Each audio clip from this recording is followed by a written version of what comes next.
Welcome to the 43rd episode of The World of Running. I'm your host, Aditi Pandya. Today, we will deep dive into goal based training, a strategy that helps runners improve by tailoring their training to specific targets. Whether you are aiming to shave off a few seconds off your personal best or working towards a major milestone like a Boston qualifier, setting a clear, realistic goal is key. Before we go any further in today's episode, I have a request for all our listeners.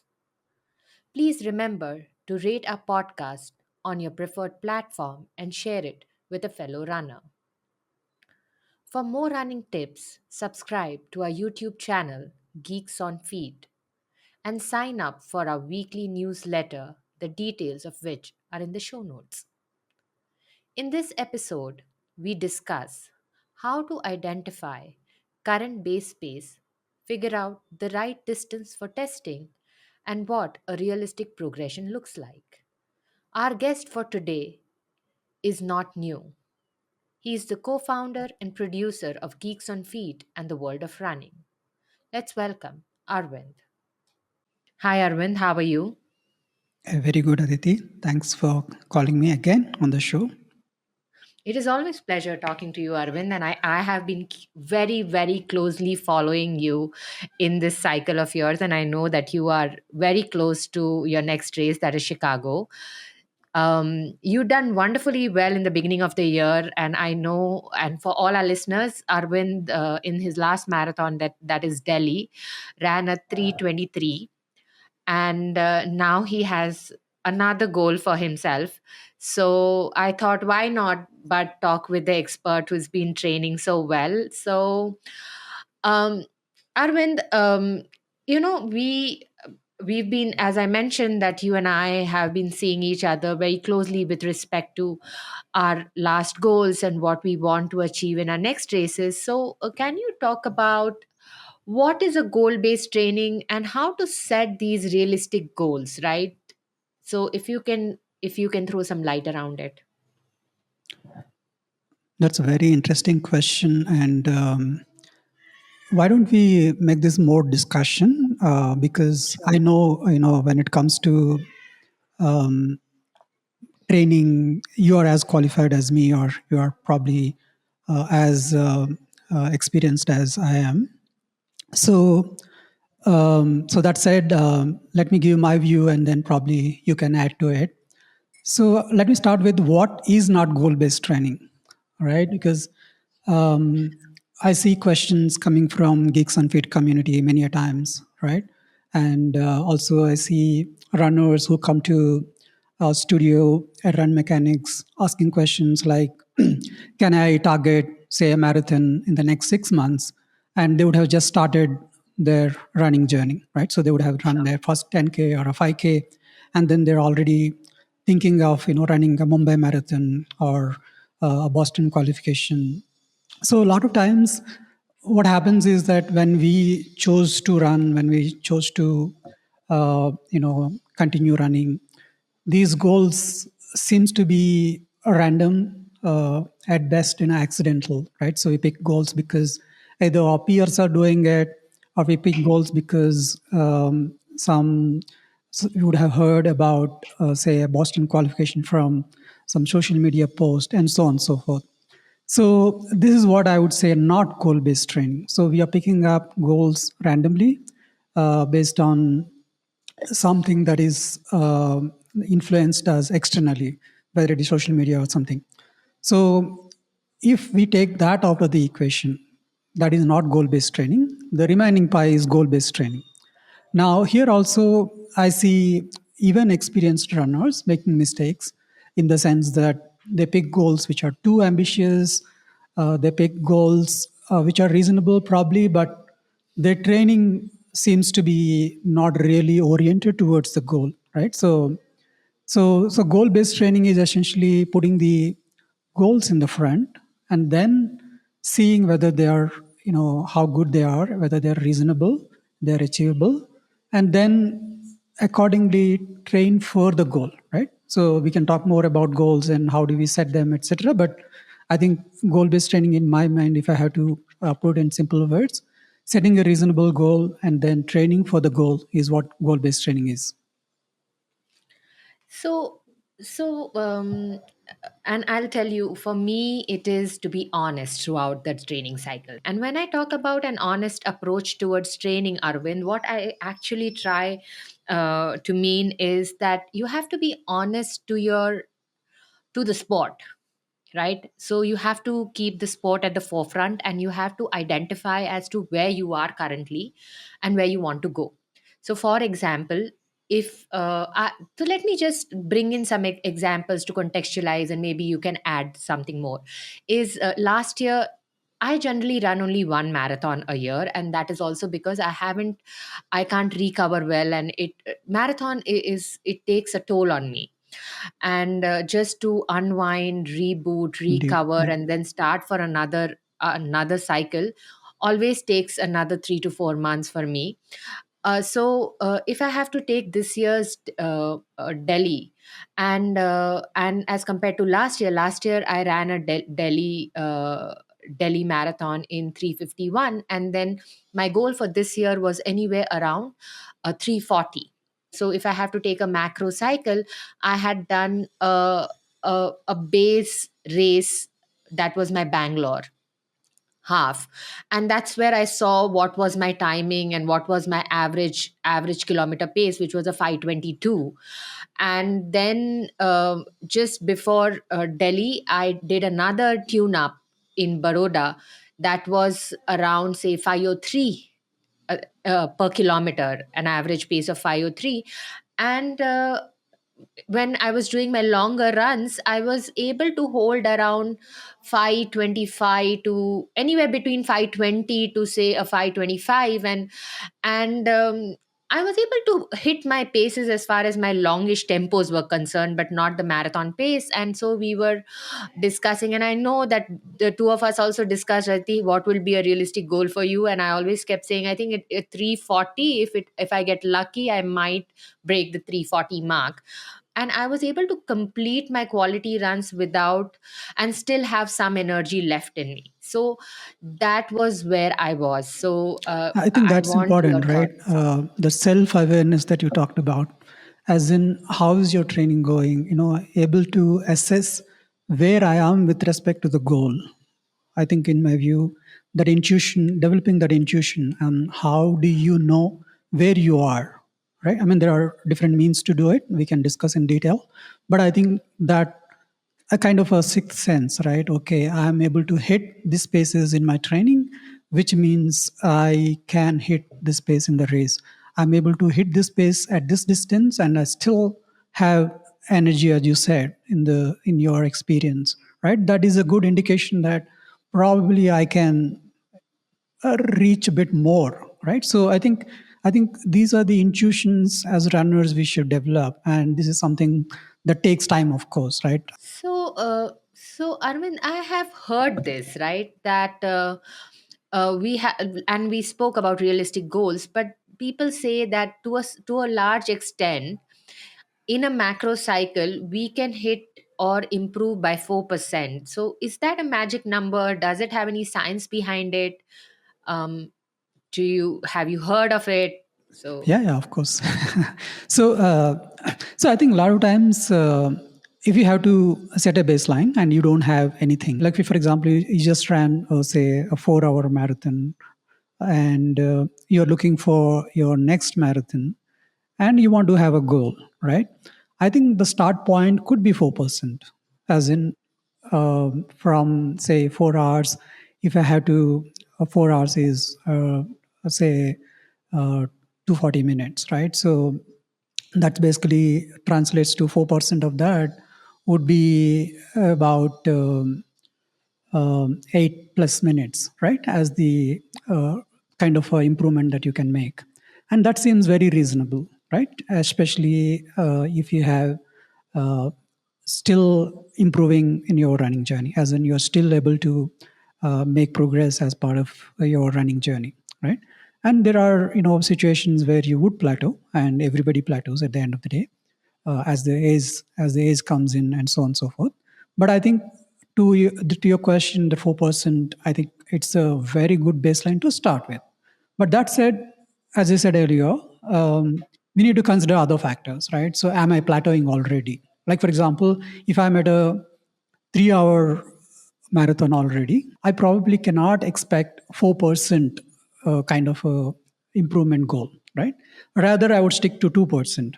But if you just started running, say you ran a 1 hour 10 minutes 10K, then it is reasonable to even go beyond 4%, maybe 6% or 8%, right?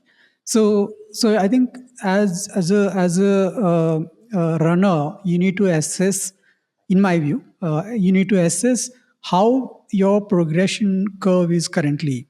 Are you still on the rise in terms of making that progress? Are you stabilizing, or are you kind of plateaued, or are you going down, right? So I think that assessment is very important, and accordingly I think setting the goal would be ideal. But again, that coming back to the goal point, right? So goal may not be always improving over the previous race, right? It could be other types of goals which we can discuss. But I think that 4%, in my view, is a reasonable baseline which anybody can start with, and then add context to it. So basically, we need to humanize the 4% Right. Right. and bring it to context, right? How do you Now, normally you do? Maybe I can ask that, right? So I can tell what I do, but maybe you can start with what you do when you have to set a goal like that. so I generally don't set a goal in the beginning of a training cycle. I give myself a couple of I give myself a longer time to come up with a number. And when I say longer time is also like I would do some tune ups and then say, okay, I think after the last tune up I'll say, okay, now I feel I'm between say this and this. This will be my say a goal and then a B goal and a C goal, right? But not before my last tune up, because sometimes I also feel that luck plays a lot of role. And just to give you some context, right, that when I started running, my initial 10K successes were very quick, right? As Of you course, yeah. mentioned that the like being a sub 60 and sub 55, and then coming closer to the 51 and hover around 51, and then breaking the sub 50 for a 10K, takes each timing takes its own recipe. And this recipe, when we spoke about honesty, also involves a lot of, say, strength training, nutrition, recovery, sleep, a lot of things around that. And we can deep dive into it later. But as you get closer and closer to a more stringent number, then coming down is difficult. As I mentioned, that I don't put a number early on in a training cycle. um, and you know that for me, the Boston qualifier now is 3:35. So we'll see how I'll be working around it, because then I need a buffer as well. I think the actual training itself is a beast, right? In terms of how do you actually meet the goals. My question was more on the goal setting part itself. So how do you do it during the training? During the training, I would like I start with my last tempos. Like, what Mhm. if I'm able to hit a 450 tempo, I Mm. will start in the new cycle hitting the 450 tempo, and then try to take it, say, 10 seconds slower, right? And Faster. then try and understand if I'm able to keep it at a low, like, say, if I was hitting 450, am I able to go 445 and then say a 440?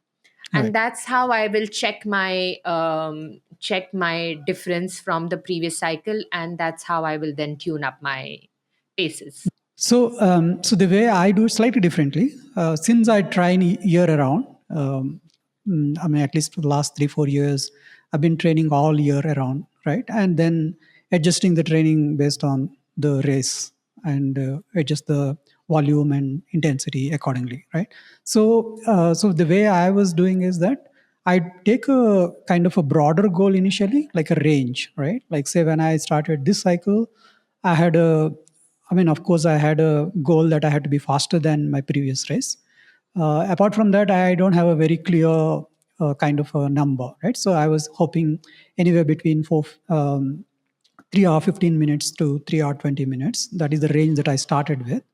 And especially what I realized is when you hit a personal best in a marathon, and the next cycle when you start, you are really enthusiastic, energetic, very ambitious, right? So you tend to think of, okay, I can hit maybe 315 or 310 or whatever, right? So you feel that you can achieve anything. But as you start the training cycle, you'll start to see that the reality, right? So if I have to hit a certain new goal pace, then I have to be doing this kind of paces in my training, which seems almost impossible, right? So I think I start with a broader range like that, and then as I start the training, and then as the reality seeps in, you tend to kind of make it more focused. Yeah, so the zoom out goal, and then as I go in cycles, I tend to zoom in further down. And yeah, right before the race, during the taper, is when I think you will have a very realistic assessment after your tune-ups, and then probably some dress rehearsal. I would have at least a clear picture of where my goal is. So now that we talked about the goal, how do you translate the goal into your training? Translation is practice, right? So, if I have like, I'll go back. Like, for example, I was planning to do around 1 hour 50 minutes half marathon for Hyderabad, right? So, I was trying to simulate a lot of like for our listeners, Hyderabad, the course is hilly. It has around 4 to 5 flyovers, and overall it is a net elevation gain. So all my quality runs or tempos and longish runs, I was doing more on rolling hills. I was trying to ensure that I am I mean, I'm as close I could simulate as close as possible. And as you know that for me it was difficult because the last time before this one, when I went to Hyderabad, I DNF'd, right? For all those Hmm. listeners who do not know what DNF is I did not finish the race for various reasons back then. And so coming back So to just to interject there, so the longest tempos that you mentioned, just for the listeners, I think for half marathon, tempo runs are a good indicator of what the race pace will be. For marathon runners, it is the marathon pace long runs would be a good indicators of what could be their paces. Sorry, continue, Aditi. For me personally, I did the long tempo before the half marathon as 14 kilometers. Right, so I ran a 14-kilometer, not as in it was not, it was say plus 10 seconds than the half marathon pace. I didn't Right. hit the half marathon pace, but when I was running, I knew that there's still something left in my engine. So I ran a 10K. And before that, I also, in the beginning of the season, I did a 5K um, tune up, right? So I just wanted to understand where I am with respect to shorter distances, and then how I will move on the ladder with Right. I think longer it's a distances. good segue into what are tune-ups, right? I think it's an important part of assessing the goal versus reality. So, tune-ups are essentially the races where you try to simulate a race and see where you are with respect to your fitness. And the tune up need not be the same as the race. For example, if you are doing a marathon, and as part of the marathon training, if you have to do a tune up, probably you pick up a 10K or a half marathon as your tune up, as opposed to a marathon itself, which is quite challenging, right? Recovering from a marathon for a marathon would be quite challenging. Tune up kind of gives you a view into where you are with respect to your fitness.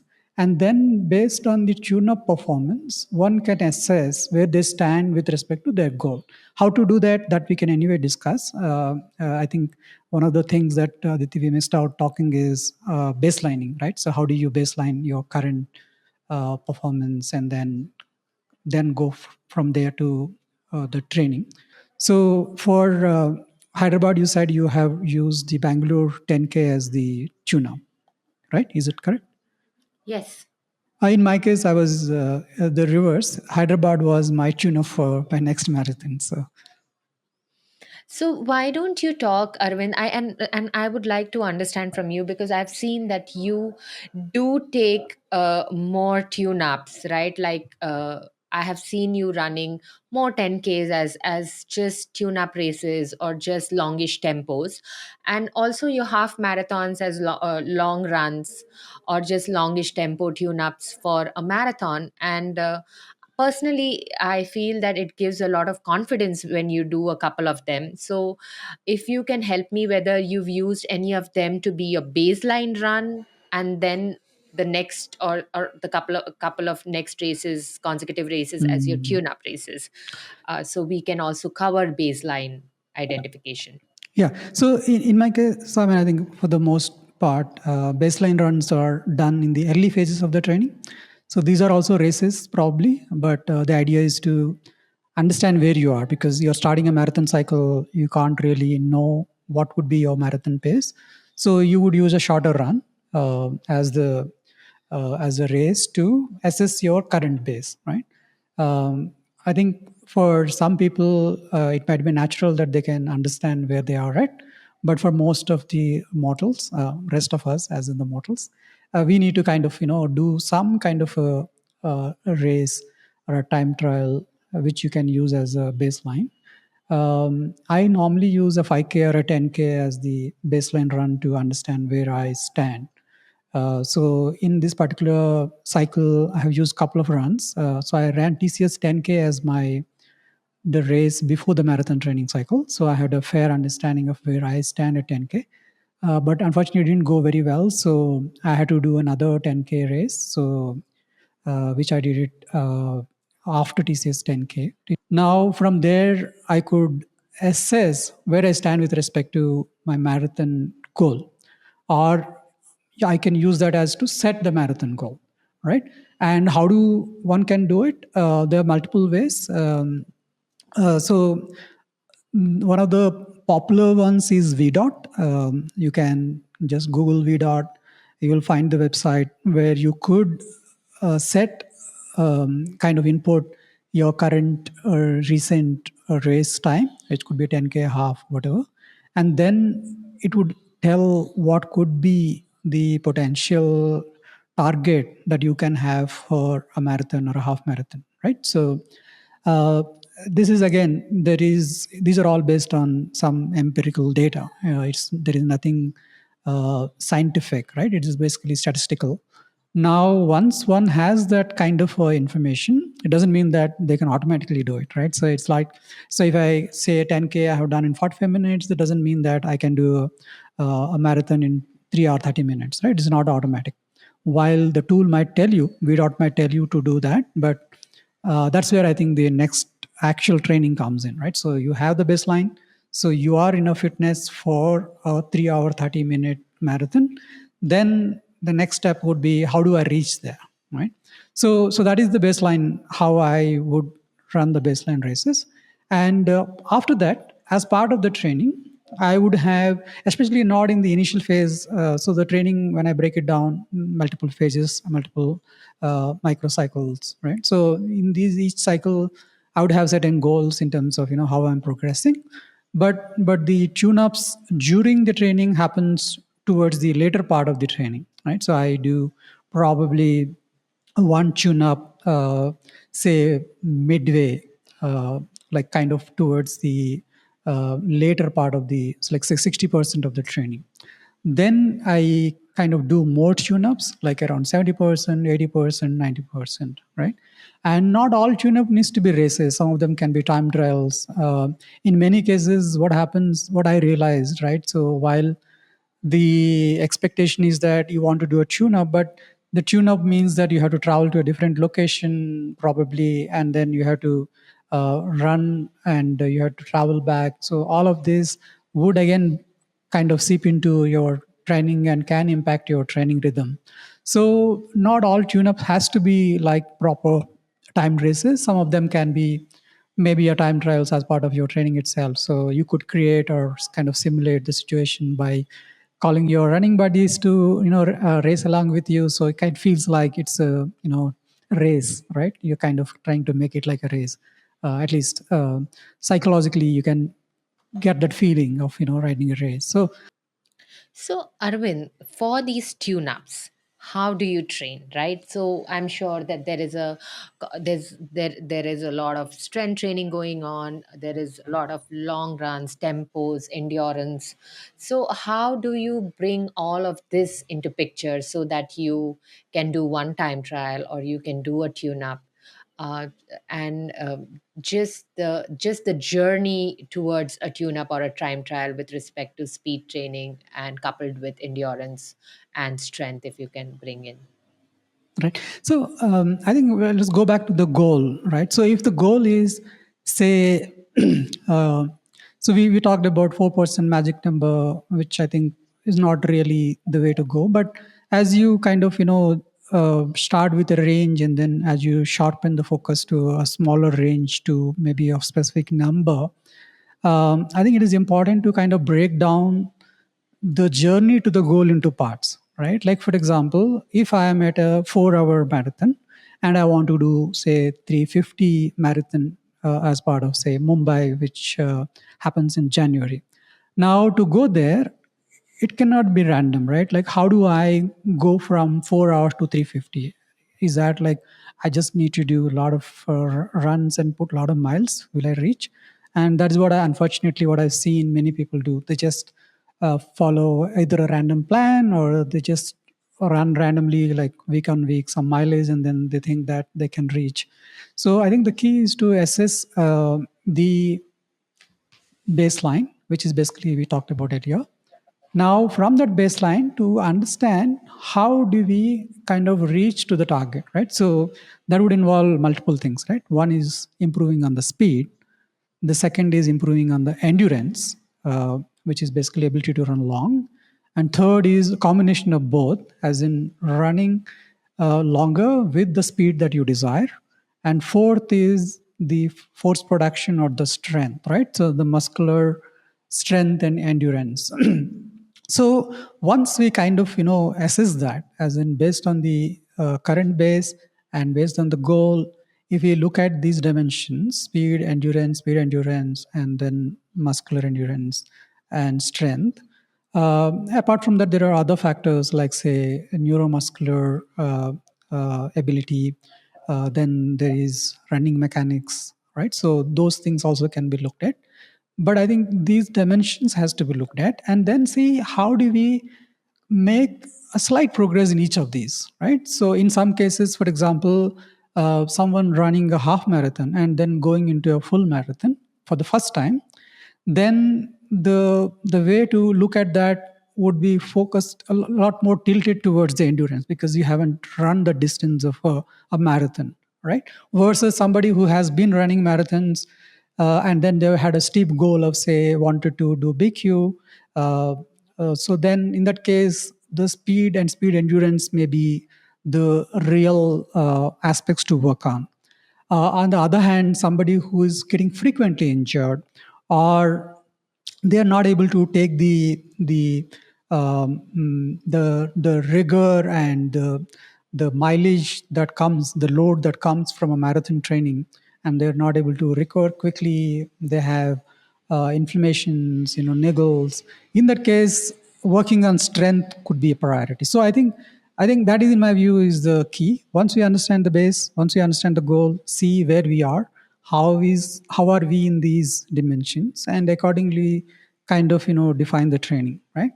So for this 10K training that I did in the last cycle, the focus that I had was a lot of shorter runs, because speed was the goal that I had. But at the same time, I did realize that my ability to produce the force was also an issue. So I had a 3 days a week strength training as part of the training cycle. While now for my marathon, I hardly do 2 days of strength training. So, when Does it is make sense? also a good time? Yes. So, Arvind, I also want to understand, right? We all have A goal, B goal, C goals, right? And there is also sometimes that we do have ambitious targets, but we are not able to push. And we know that maybe we are at a suboptimal level during our training, right? While we do have a lot of so it requires a lot of maturity to also accept that we are currently not fully prepared for a particular race. So when would it be to have a conversation, and these conversations generally happen with yourself, is to say that maybe I need to pull myself down and accept it, and say that okay, while I had a b c goal, but I need to identify a newer goal, just so that it matches my current fitness level, and because I want to run longer, in the process I don't end up injuring myself. Yeah. So I think that's a very good point in my view, because um, I think amending the goals as we go through the training is a very important part of goal based training, right? So then at the beginning itself, we talked about realistic goals, but you have so little view into where you will be in 20 weeks' time or 18 weeks' time, depending on the training cycle. I think it is important to have that feedback loop and amending the goals as you go along, right? You could have start with say you're a 4 hour marathon and you want to do a 3:55 marathon or a 60-minute 10K, or you want to have 55-minute 10K. But as you go along, based on the tune-ups, and then we talked about earlier intuition towards whether you can do it or not do it. But I think using those tune ups and then seeing, understanding where you stand, and then amend goals. So, otherwise, what happens, what I've seen, and it happens to many of my friends in the running community, is that they take a very unrealistic goal and train towards that goal. And during the training itself, they burn out, right? So, you probably can hit the paces in training, because training is not the race, really, right? So you could hit the paces, but you're going through this process of, I think these words to use is overreaching versus overtraining, right? So are you kind of pushing yourself a bit more so that you improve, or are you overtraining where you are basically going through that process of burning yourself out, right? And if that happens, there is no way you can hit the goal, right? So you're already burned out, and then the goal that you set yourself probably unrealistic, that it in fact demotivates you at some point, right? So it need not be physical burnout where you get injured. It could be a mental burnout where you are no longer interested in that goal itself, right? It seems too, and it happens all the time, right? We see around us all the time, people start with very ambitious training cycle, and halfway through they kind of lose interest, and then they just barely train. So, Arvind, one question I have is, see, once if I have identified a goal, and my goal can be, say, 50-minute 10K, how do I identify my paces? So, even from the beginning, right? Like, is 50-minute even a realistic thing if my last 10K was, say, a 53? Right. Right? And you mentioned that as we get sharper and as we progress, those margins get reduced. So how to Mhm. identify those spaces, if you Yeah. can talk? Yeah, this is, I think, is the most important question. um, so goal based training mean, at the end of the day, boils down to the kind of training that you're putting in for the goal, right? As we discussed earlier, you have a broad range of goal with respect to the time, and then as you go down, you could be more sharper. And but here is the key, right? So at the end of the day, you get sharper by doing training in the right way. And what this training would lead to a sharper focus is the paces, right? And what, for example, what should be my long run pace, or what should be my threshold pace, what should be my interval pace, right? So the most scientific way of doing it is to run a lactate threshold test that gives you the real insight into where you are with respect to your current baseline. And then as you kind of start from there, and then you kind of push yourself and then push the threshold a bit forward, right? So that is the whole idea of how you improve. Now most of us doesn't have access to lactate threshold test, and uh, then what is the alternative, right? So there are few alternatives. Earlier we talked about using a baseline race and then using calculators like VDOT. There are a few other options. VDOT is one. Macmillan Running has another calculator. In fact, we on Geeks on Feet, the recent training plan app that we currently put in beta, has also a pace calculator, right? Which gives you, based on the base race, how do you identify your training paces, right? As I said, these are all empirical, but there's earlier I was mentioning they give you the target goal, but not only the goal, they also give you the training paces. Now, this is what is most, in my view, are the important numbers to look at as you start the training. But this calculator tends to give you a specific number. My suggestion is not just go by that number, but have a range. Like for example, the calculator tells you that your threshold pace is um, 5 minute 20 seconds, right? Frankly, nobody can be that sure unless you do a lactate threshold test. So it can be like 5:15 or 5:25. So kind of you be around that number.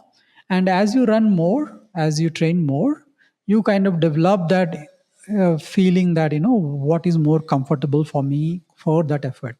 So that effort to pace uh, kind of, intuition, the effort to pace intuition, once you develop, then it'll be a lot more easier and a lot more focused. So have all the paces, long run pace, and your, of course, goal pace you would know as you move forward. The threshold pace, and then the easy paces, then the interval paces, especially the intervals that you do at VO2 max, like 5K interval, not 5K intervals, sorry, intervals at 5K pace or intervals at 3K pace. These would be like typically 800 meters to 1 mile. And then you have the shorter intervals like 200 meters, 100 meters, which are like sprints, hill sprints. So you have to have those numbers too. And once you have these numbers, then you can kind of be more focused. And as you go along the training, you can be a lot more focused. So normally I tend to keep it a range, even till the end, because not every day is same. The terrain that we train is not on a track, so we run on roads. So we should not be too hard on ourselves too, in terms of, okay, I have to hit this specific number as the pace. Just an addendum, the other way to look at is zones. Zones are a lot more, in my view, a lot more kind of relaxed. So you could have pace zones or a heart rate zones. I would prefer pace zones. Strava shows pace zones, which basically tells you what zone you're running your paces. That is a good indicator on what kind of effort you're putting, and is it the right effort. Heart rate zones, while they're useful, but I use that more as a validation, because heart rate can change significantly from day to day based on the heat, temperature, based on other life stresses we have. So I wouldn't really rely on the heart rate though. So, Arvind, we are coming closer to the end of our today's episode, and I wanted to ask you, if somebody is starting in their running journey and say they have half marathon as their or debuting in the half or a marathon, what is that one thing that you would ask them to do so that they have a realistic goal and so that they can follow through? That's a tricky question. I struggle to always answer short, especially these kind of questions. These I think if I had to pick one, right, I have many, but one, if I had to pick, um, I think the more than the goal, while goals are important, I was in fact talking to somebody in the morning, so it kind of fresh in my mind. More than the goal, what is more important is the process towards the goal, and that's why we kind of talked earlier about having multiple intermediate milestones and then amending the goals as you go along, all that. The process is important, and when I said process is important, it's not just about showing up every day and running. I mean, that is important too, but what is more important is understanding why you are doing it and how you are doing it, right? Understanding the principles, understanding the motivation, understanding how all these things work. It cannot be that I would just somebody gives me something, I'll just go and run and then I'm done, right? um, and this is something that I recommend every beginner, especially that having that curiosity to understand why you're doing a workouts in a week, right? So and what is the purpose of the workout. Then only you would have those intermediate goals, right? Like for example, I have a very challenging week, say during my training, like I said, marathon pace run for say 25 kilometers, and I need to really understand why it is important. Otherwise I can just give up and then say, okay, I'll skip this run, this particular workout from my training, right? I could always do that. But the reason for doing such workout is to really assess your marathon fitness and also give you the stimulus to kind of adapt to the marathon fitness, or the goal that you have, right? So understanding the principles behind the training, understanding why a workout is done, as opposed to following or copying some random workout because somebody said that it has to be done, right? So I would suggest that build that curiosity, understand why you are training the way you are training, and then set the goals accordingly. All right, Arvind. Thank you for giving your time. And So, I so, know so, that. so, if I have to ask you, Aditi, one such question, as in, my question would be, so as you have done multiple marathons and then you have seen how you have set your goals and how you approach those goals, if there is a one learning that you want to say, what would that be? I keep telling you that I want to be honest to the race, right? And when I say to be honest to the race is when you come on the in the holding area, you need to have prepared in a way which which helps you run the race with um,